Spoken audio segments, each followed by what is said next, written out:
একটা জিনিস খেয়াল করেছ? কিছু মানুষ খুব সহজেই মেয়েদের অ্যাটেনশন পেয়ে যায়। তাদের দেখে মনে হয় যেন কোনো ম্যাজিক জানে, কিন্তু সত্যিটা হলো এটা ম্যাজিক না, এটা সাইকোলজি। আজকের ভিডিওতে আমি তোমাকে বলবো এমন কিছু সাইকোলজিক্যাল অ্যাট্রাকশন ট্রিক্স যেগুলো ব্যবহার করলে মেয়েরা নিজের অজান্তেই তোমার প্রতি আকৃষ্ট হতে শুরু করবে।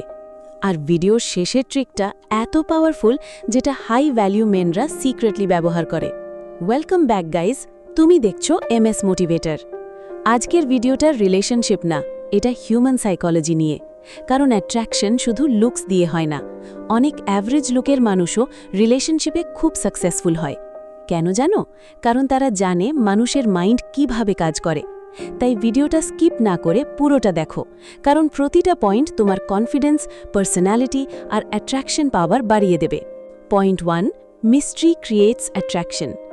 মানুষ ন্যাচারালি মিস্ট্রিয়ের প্রতি আকৃষ্ট হয়। যখন কেউ তোমাকে পুরোপুরি বুঝে ফেলে তখন এক্সাইটমেন্ট কমে যায়।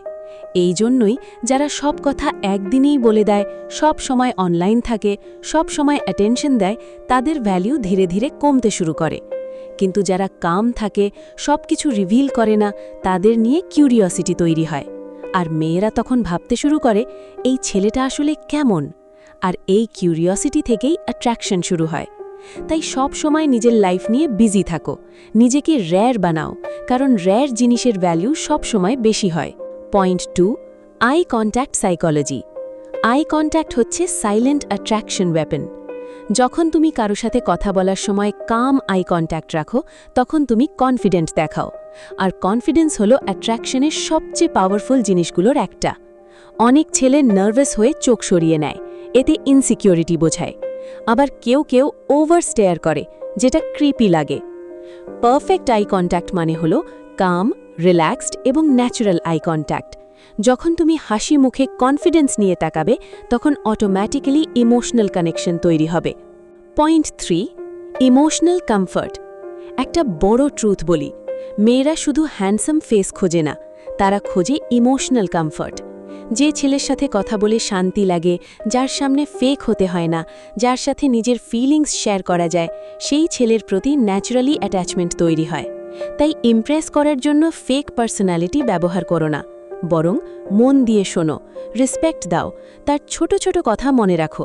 যেমন, তুমি তো বলেছিলে তোমার এক্সাম নিয়ে টেনশন হচ্ছে, এখন কেমন লাগছে? এই ধরনের ছোট জিনিস ইমোশনাল বন্ড তৈরি করে। Point 4, scarcity effect.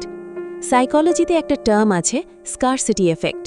যেটা ইজিলি অ্যাভেলেবল না, মানুষ সেটাকেই বেশি ভ্যালু দেয়। এই জন্যই যারা সব সময় ডেসপারেট থাকে, বারবার মেসেজ দেয়, অ্যাটেনশনের জন্য বেগ করে, তাদের অ্যাট্রাকশন কমে যায়। কিন্তু যারা নিজের রেসপেক্ট মেনটেন করে, নিজের লাইফ নিয়ে ফোকাসড থাকে, তাদের ভ্যালু অটোম্যাটিক্যালি বেড়ে যায়। Remember this line, desperation kills attraction. Point 5, humour is attractive. Funny মানুষ সবাই পছন্দ করে, কারণ হাসি মানুষের ব্রেনে ডোপামিন রিলিজ করে। যখন তুমি কাউকে হাসাও, তখন তার ব্রেন তোমার প্রেজেন্সকে পজিটিভ ইমোশনের সাথে কানেক্ট করে। এই জন্য ফানি মানুষদের অ্যারাউন্ড সবাই কমফোর্টেবল ফিল করে। কিন্তু এখানে একটা মিস্টেক অনেকেই করে, নিজেকে ক্লাউন বানিয়ে ফেলে। সব সময় জোক করলেই অ্যাট্রাকটিভ হওয়া যায় না।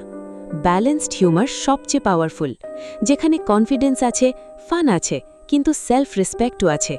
মেয়েরা অ্যাম্বিশাস মানুষদের ন্যাচারালি রেসপেক্ট করে। যে ছেলে নিজের ড্রিম নিয়ে সিরিয়াস, নিজেকে ইমপ্রুভ করছে, ক্যারিয়ার বিল্ড করছে, সে অটোম্যাটিকলি অ্যাট্রাকটিভ হয়ে যায়। কারণ অ্যাম্বিশন মানে স্টেবিলিটি, ম্যাচিউরিটি এবং future potential.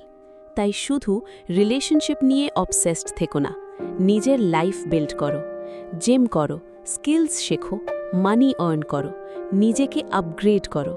Believe me, self improvement নিজেই অ্যাট্রাকশন তৈরি করে।